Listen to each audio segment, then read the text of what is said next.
Hey guys, what is up? It is SSD Middleman here with GuidesForUsAll, and today I'm going to be showing you the fastest ways to rank up in Warframe. So I'm going to be showing you a couple of methods and letting you know when they are best implemented and how good they are for farming. So let's start off with the first one, and that is playing Survival on Apollodorus Mercury.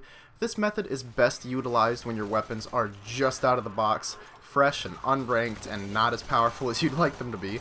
So play on Apollodorus. I think I did a 20-minute mission here, and my weapon got ranked up to about 8 or 9, which is just about where you want it to start modding it, especially if it comes with a polarity already installed on it. So for Apollodorus Mercury, I would say that the requirements are very low. You don't really need powerful weapons or Warframes to get into this mission, and the rewards are, I'd say, low to medium. You're not going to be power farming your way all the way to 30 on Apollodorus, but this is a great place to start.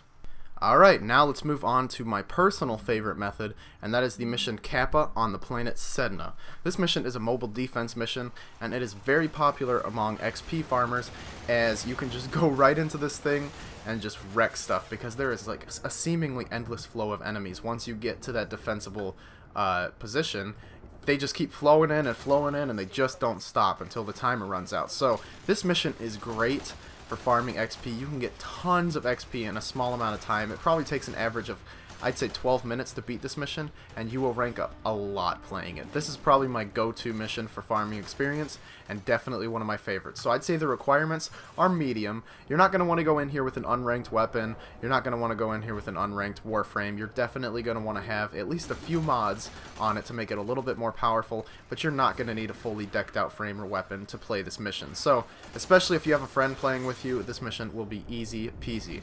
I'd say medium requirements and medium to high rewards. This mission is very good for XP farming, especially if you're just like kind of in that midway phase where it's really awkward to level your weapon up. Now on to the last two methods, and both of these methods are actually pretty similar, but one requires you to use a key, and that would be the Oricon Derelict defense missions, and then also Satura on Pluto. Now these missions are very, very similar, as in the fact that they are both defense and they are infested.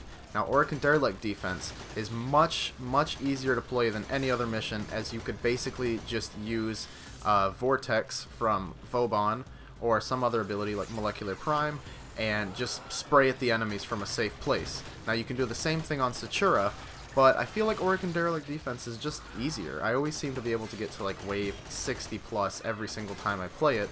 Now with Satura, the enemies are going to be quite a bit stronger, thus resulting in a little bit more experience. But the other benefit of playing on Satura is that it's a Dark Sectors mission, and you will get extra experience and extra experience for your rifle, making this mission a great place to farm for experience.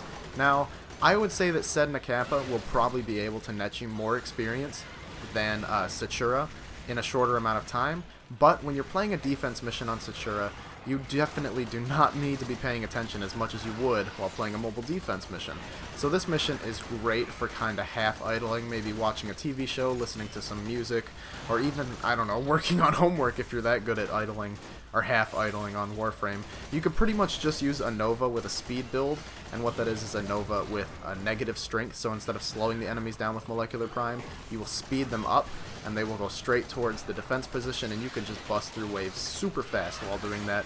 And since the infested are such high levels, since this is the highest level planet in the game, you'll be getting quite a bit of experience. Every time you beat one of those Leaf Lich, Eximus, Ancients, or whatever, you will get almost 2,000 experience. So it's pretty nice. It's a great place to farm. I'd say the requirements are definitely medium to high. You do not want to go into this mission with a low-ranked weapon. You could if you had a friend playing with you using higher-ranked weapons, but it's not really cool to go in here and try to mooch, because if you get ranked up with other people that aren't that good, you're just going to get destroyed and you won't get any experience at all. So if you're trying to rank up a Warframe, I'd say you can bring your low-level Warframe, but bring in a higher-leveled weapon. And if you're trying to level up your weapon, do the exact opposite. Bring in your low-leveled weapon and a higher-leveled Warframe that can actually output some damage pretty good. You got to bring something to the table, or people are going to hate you on this mission. So, anyways, those are my 3 methods for leveling up in Warframe. These are my go-to methods. I did 1 mission of each, and I ended up with a Hind that was actually surprisingly high-leveled. You can see here, that was just after 3 missions, just about an hour of playing,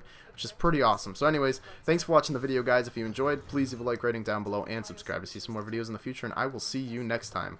Goodbye.